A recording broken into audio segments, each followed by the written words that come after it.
You think you deserve that money? That trust fund belongs to Madeline now, she's better than you'll ever be. The words from my stepmother's phone call pierced through me like daggers.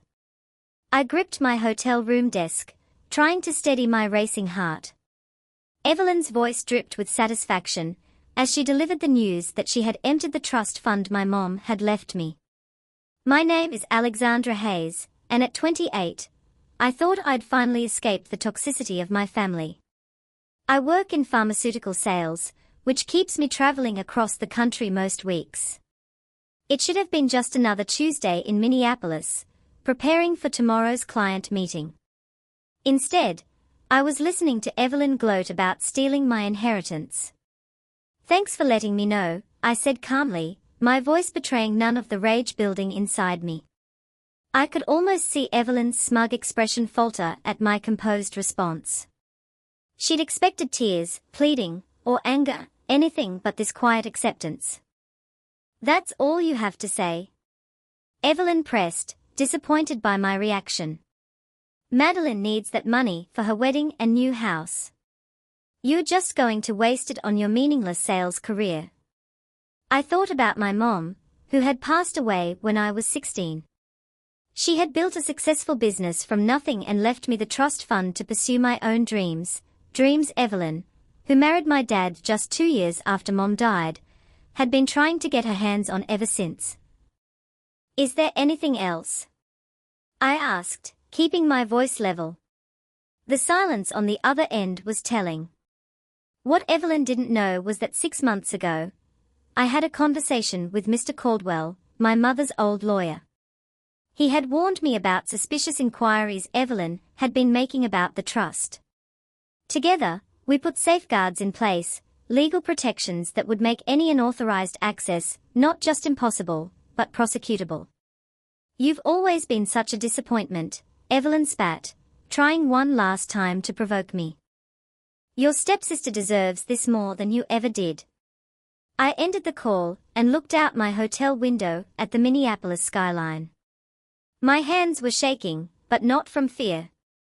Everything was documented, every call, every attempt, every manipulation. Evelyn had finally overplayed her hand, and I was ready. Living with Evelyn had been like walking on eggshells.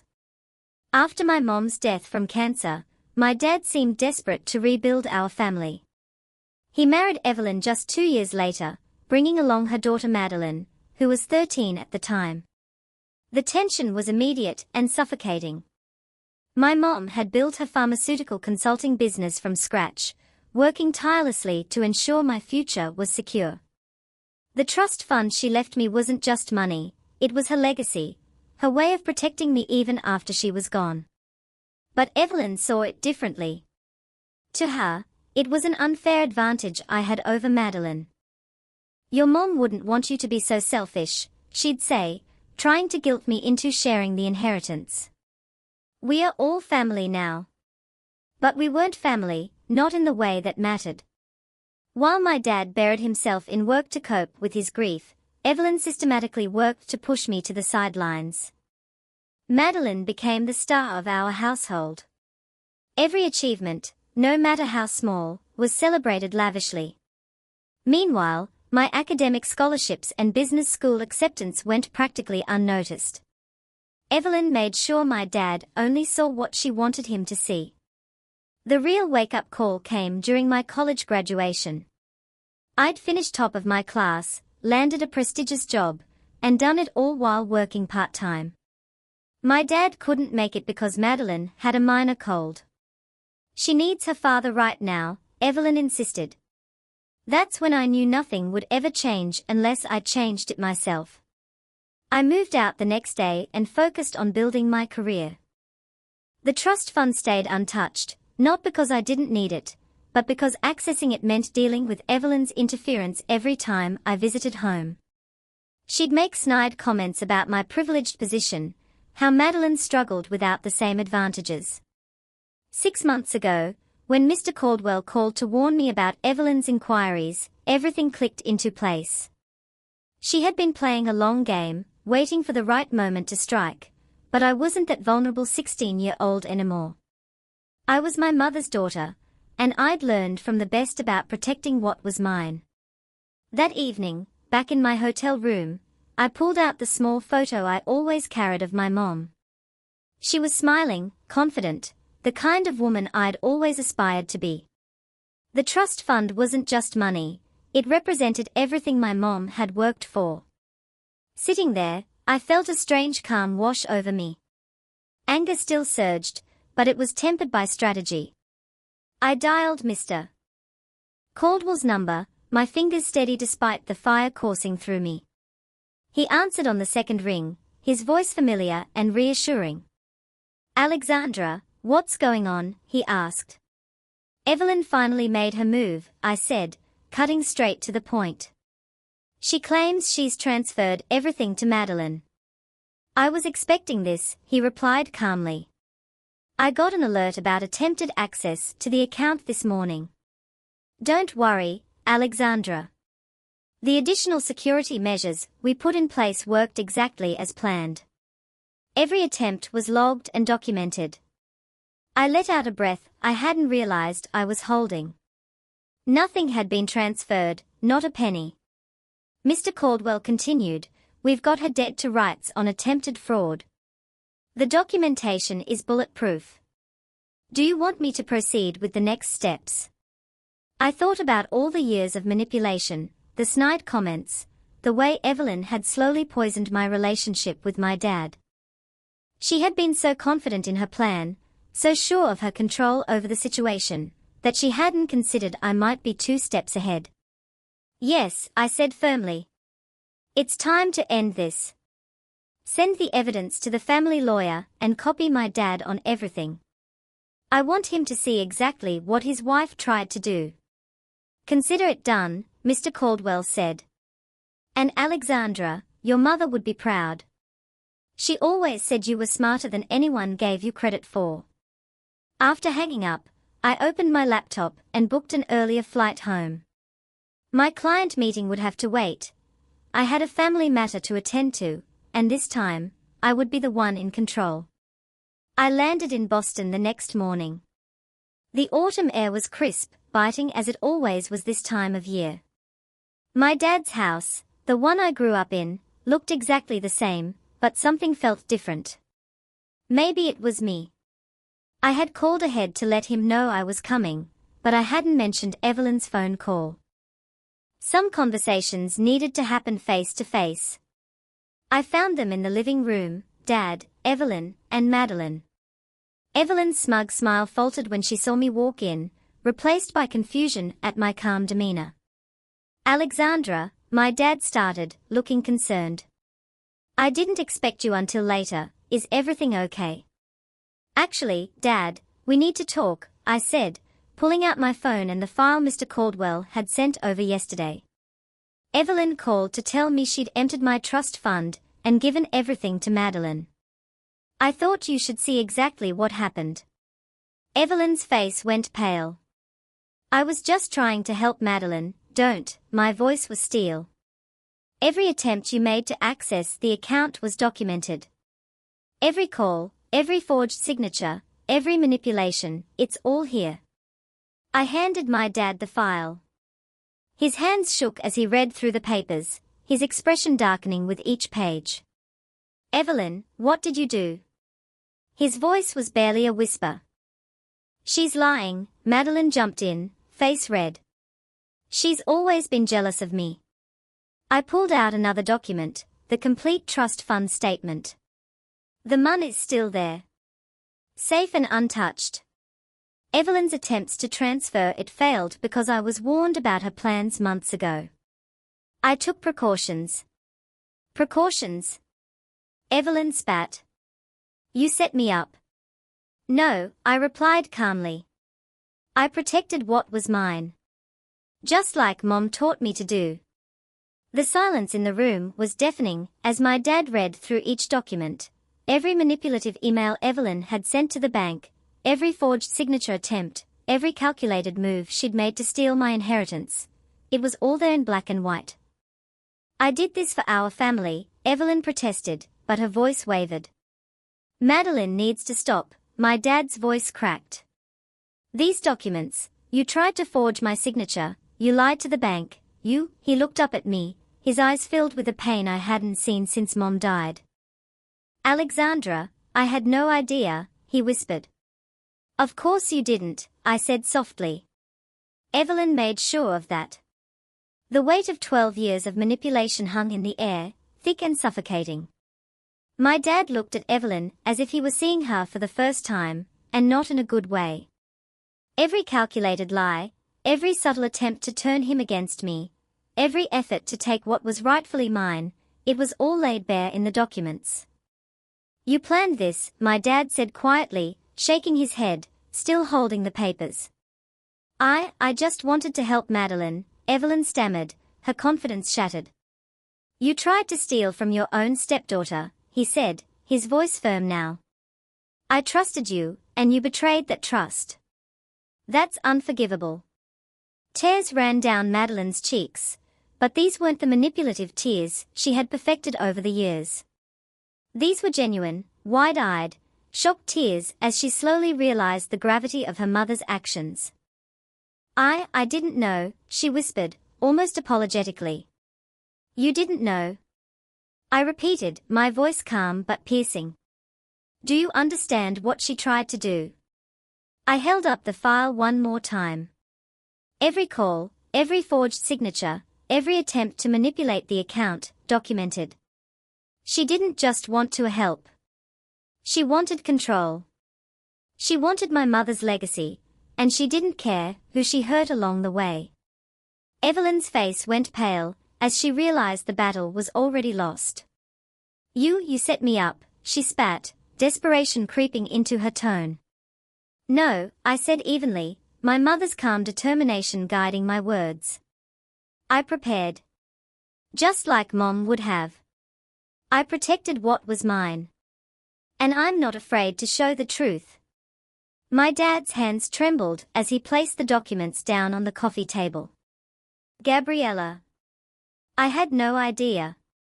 I was so blinded, I didn't see how deep this manipulation went. You weren't supposed to, I said softly. Evelyn made sure of that. But now you do. And now we can fix it. The next few moments were tense, a silent standoff, as Evelyn realized there was no escaping the consequences. I could see the arrogance drain from her face, replaced by fear. Every action she'd taken, every lie she'd spun, had been anticipated. Every attempt to undermine me had been documented by Mr. Caldwell, every move meticulously tracked. I've already filed charges, I said, cutting her off before she could protest. The bank has all the evidence of attempted fraud. Mr. Caldwell is handling everything. You can't escape this. My dad's voice was quiet but resolute. Get out. Both of you. I'll have my lawyer contact you about the divorce and your access to the house. Evelyn and Madeline gathered their things in a flurry of accusations and tears, hurling desperate words over their shoulders. I stayed quiet, standing by the window, the same window where I used to wait for Mom to come home from work. I could almost hear her voice whispering in my mind, always be prepared, sweetheart. Never let anyone take what's rightfully yours. After they left, my dad and I sat down in the kitchen, the place where Mom had spent countless hours helping me with homework and guiding me through life's early lessons. For the first time in years, we really talked. I failed you, he admitted, stirring his coffee. After your mom died, I was so focused on not being alone that I didn't see what was happening right in front of me. We both made mistakes, I said gently. I could have told you sooner about Evelyn's behavior, but I needed proof first. I needed you to see it for yourself. The conversation was long and emotional, the kind we had avoided for years. We spoke about Mom, about the years we had lost, and about rebuilding trust. For the first time in over a decade, I felt like I was finally seeing my father again, the man I remembered before grief and manipulation clouded our home. Legal proceedings moved quickly. Evelyn faced charges of attempted fraud and financial exploitation. She tried to claim she was a victim, that she was only trying to equalize things between me and Madeline, but the evidence was overwhelming. The trust fund, untouched and secure, became my shield. Every document, every safeguard, every precaution I had taken ensured that my mother's legacy would remain mine, and that no one could interfere again. The days after Evelyn and Madeline left were surreal. The house was quiet in a way I hadn't experienced since Mom passed, empty, but peaceful. My father and I finally had the space to talk about everything, without manipulation or fear lingering in the background. It was like a weight had been lifted, though the remnants of years of control were still visible in the shadows of our home. "I can't believe it took me this long to see clearly," Dad admitted one evening as we sat at the kitchen table, the autumn sunlight spilling across the counter. "All those years. I thought I was protecting you, but I was blind. Evelyn made sure I only saw what she wanted me to see." "You weren't blind," I said softly. "You were grieving. You did what you thought was right. I just needed to make sure the truth was undeniable. That it couldn't be dismissed." We spent hours revisiting memories, stories about Mom, and moments that had been overshadowed by grief and Evelyn's constant interference. I learned things I'd never known: how she built her pharmaceutical consulting firm from scratch, the sacrifices she'd made, and the lessons she intended for me to carry forward. Each story was a reminder of why the trust fund existed, not just as money, but as freedom. A chance to make my own path. With Mr. Caldwell handling the legal side of things, I began to feel an unexpected calm. Every attempted manipulation by Evelyn had been documented, every forgery and deceit captured in chronological order. The trust fund, my mother's legacy, was untouchable. I felt a strange sense of power, not vindictive, but protective. For the first time in years, I wasn't just surviving. I was in control. I decided it was time to rebuild. The trust fund wasn't just for me, it was a tool, a foundation to create something meaningful. I used a portion to start my consulting firm, focusing on helping pharmaceutical companies streamline operations, just like Mom had taught me. My mother's wisdom guided every decision, and her lessons were alive in every client interaction, every strategic plan, every hire I made. One of the first people I brought on was Clara, a bright analyst who reminded me of Mom. Tenacious, smart, and driven, she had the same spark that made my mother such a formidable force. Together, we built a small but effective team, one that shared my vision of integrity, diligence, and strategic growth. Even Dad found his place in this new chapter. He began stopping by my office for lunch weekly, sharing stories about Mom that he had long kept buried. Tales of her early struggles, late nights planning her business, the obstacles she overcame. They weren't just memories, they were lessons. Slowly, the man I remembered before Mom's death and Evelyn's interference returned, more grounded, more present, and proud of the woman I was becoming. Meanwhile, Evelyn's legal proceedings moved quickly. The evidence was overwhelming, leaving little room for manipulation. She faced charges for attempted fraud and financial exploitation, ultimately agreeing to restitution and being barred from working in any financial capacity. Her defeat was public and undeniable, a final confirmation that the years of scheming had come to an end. Madeline, meanwhile, reached out cautiously via email. She claimed ignorance of her mother's actions, though I remained skeptical. Still, I acknowledged her struggle to understand the truth about her mother and the family she had been raised in. Through all this, I realized the hardest lesson wasn't about money or betrayal. It was about vigilance, patience, and standing firm in the face of manipulation. Mom had prepared me for this, not by giving me wealth, but by teaching me how to protect it. She had left me more than a trust fund. She had left me the tools to navigate life with strength and clarity. As the first leaves of autumn fell outside my office window, I felt a renewed sense of purpose. The legacy Mom built wasn't just intact, it was alive, and it was mine to honor. I wasn't just Gabriella Mitchell, the daughter of a brilliant woman. I was Gabriella Mitchell, the architect of my own destiny. The first few months after the confrontation with Evelyn were a whirlwind. Running my consulting firm was exhilarating, but it also demanded every ounce of focus I had. The trust fund, finally secure, became the seed money for projects I had only dreamed of before. Every client contract I signed, every team member I hired, carried echoes of my mother's meticulous work ethic.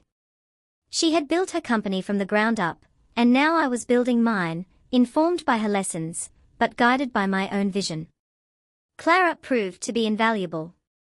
She had a keen eye for process inefficiencies and an uncanny ability to anticipate client needs.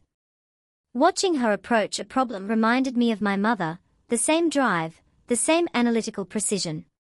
Together, we developed consulting packages tailored to pharmaceutical startups, helping them optimize operations while maintaining ethical practices. It wasn't long before we secured a handful of high-profile clients who appreciated our approach. Meanwhile, Dad began stepping back into my life more intentionally. We started a weekly lunch ritual at my office, sometimes discussing Mom, sometimes the future. His stories about Mom grew more vivid with time, the late nights planning business strategies, the early mornings meeting clients, the sacrifices she made that no one ever noticed. Each story was a gift, a reminder that the lessons she left weren't just for me, they were for the family we were rebuilding. The trust fund, which had once been a source of tension, now became a tool of empowerment. I allocated portions of it strategically, enough to fuel my firm's expansion, a reserve for emergencies, and a fund to support promising young women in business through scholarships and mentorship programs. Mom's legacy wasn't just mine, it was now something I could share, amplifying the impact she had worked so hard to achieve. Not surprisingly, Evelyn attempted to interfere once more. She sent letters claiming some procedural discrepancies in the trust fund, hoping to provoke my father or intimidate me. But by now, I was 2 steps ahead. Every communication was documented, every claim countered with evidence. Her attempts no longer frightened me, they were predictable, almost comical.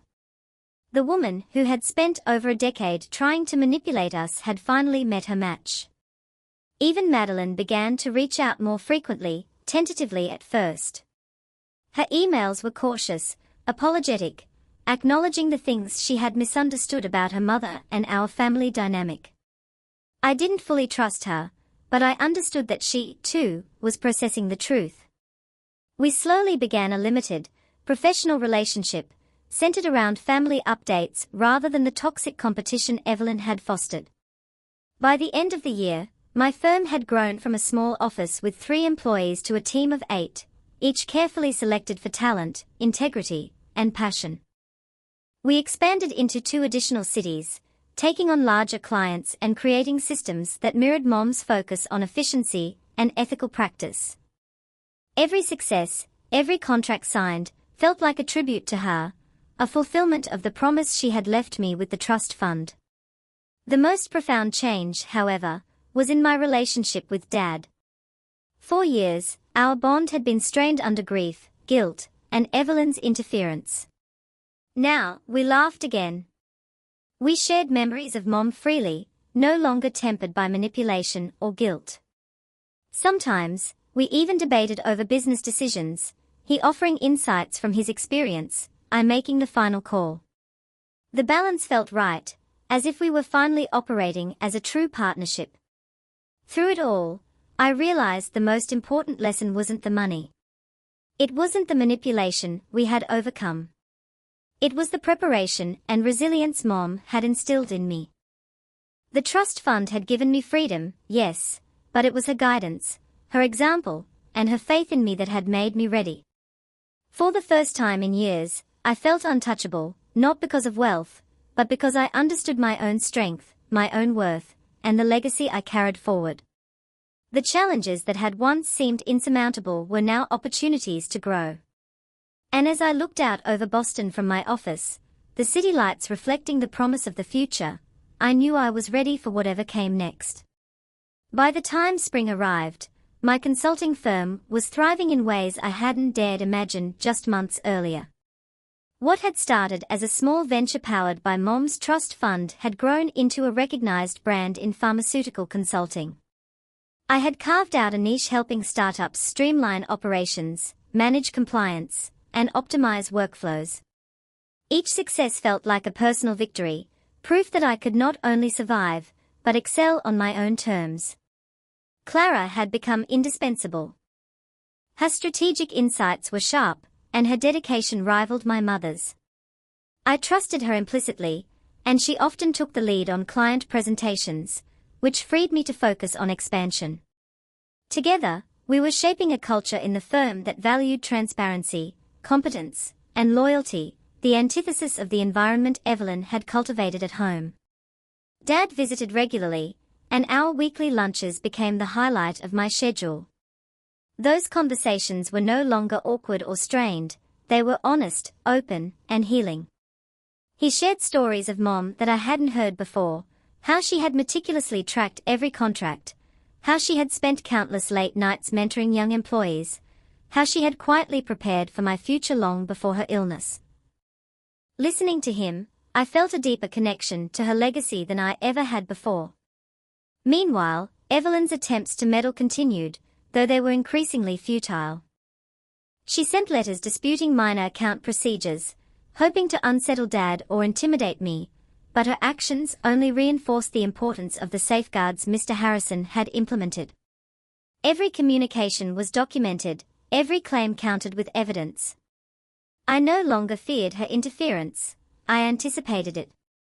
Even Madeline began reaching out more frequently, cautiously at first, then with tentative openness. Her emails acknowledged the manipulation she had been subjected to and expressed a desire to maintain a professional, respectful relationship. I wasn't fully convinced of her intentions, but I appreciated her effort to engage in a manner that prioritized truth and family cohesion over old rivalries. The trust fund itself became a tool for more than my personal security. I allocated portions to seed new ventures, support women in business through scholarships and mentorships, and fund innovative projects within the pharmaceutical industry. Mom's guidance had been clear: the wealth she left was not just for comfort, it was a vehicle for impact. I made sure every decision aligned with that vision. One afternoon, while reviewing expansion plans for our newest branch, I received a call from a potential client overseas. Their company was struggling with compliance issues, and they needed someone who could provide not just advice, but implementation. I smiled, thinking of how far I had come, from a girl trying to protect her inheritance to a woman running a growing international consultancy. Mom's lessons had given me confidence, but the experience I had gained in these few months gave me power. Every success at the firm reinforced the lesson Mom had instilled in me: true strength comes from preparation, patience, and persistence. Evelyn's failures had taught me to anticipate threats, but it was my mother's foresight and wisdom that had truly equipped me to thrive. The obstacles I had faced weren't setbacks, they were opportunities to grow, refine my skills, and assert my independence. By the end of the quarter, the firm had expanded into 3 cities, and I had hired a small, talented team that mirrored the values I held dear: competence, integrity, and dedication. The trust fund continued to provide a foundation, but it was my own leadership, strategic vision, and resilience that had transformed the resources into something enduring.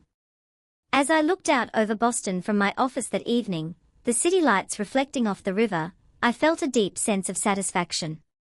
I wasn't just surviving, I was thriving, building something meaningful, and honoring my mother's legacy.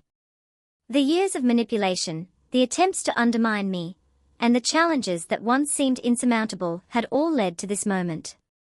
I was prepared, I was strong, and I was unstoppable.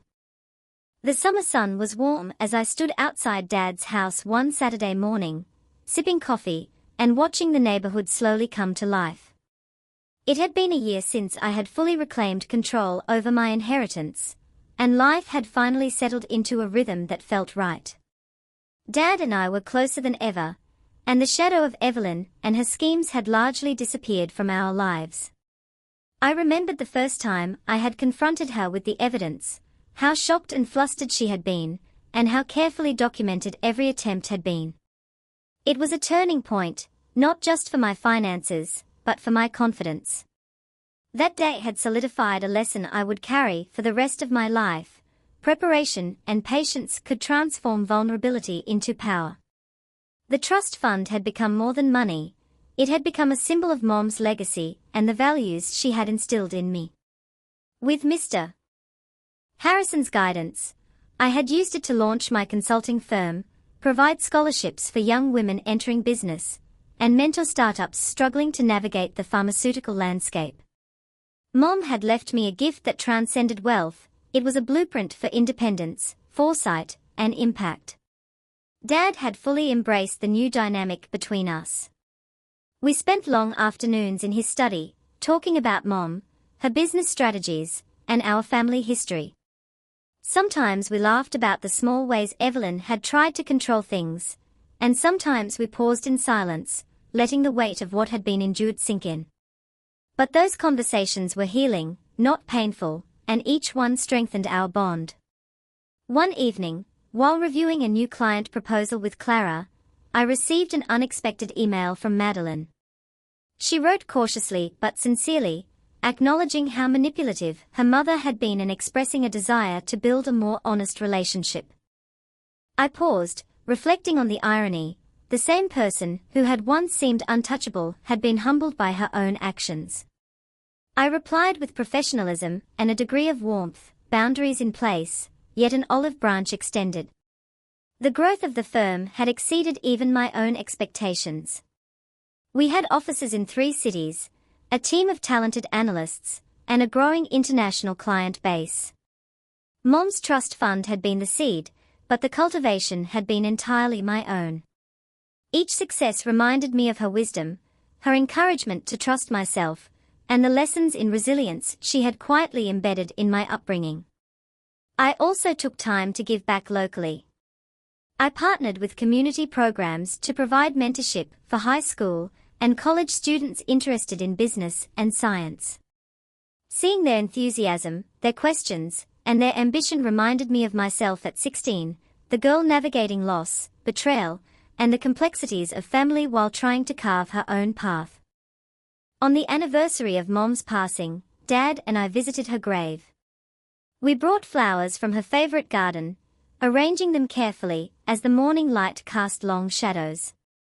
I read the letter she had written me weeks before she passed, the one that had become my guiding mantra: "You are stronger than you know, smarter than they give you credit for, and capable of anything you set your mind to. Trust yourself." Standing there, I felt the full circle of the journey, from betrayal and attempted theft to empowerment and growth. Evelyn had tried to undermine me, Madeline had been influenced by her mother's manipulations, but through patience, preparation, and resilience, I had transformed what could have been defeat into opportunity. Life was no longer about surviving, it was about thriving, building, and honoring those who had paved the way.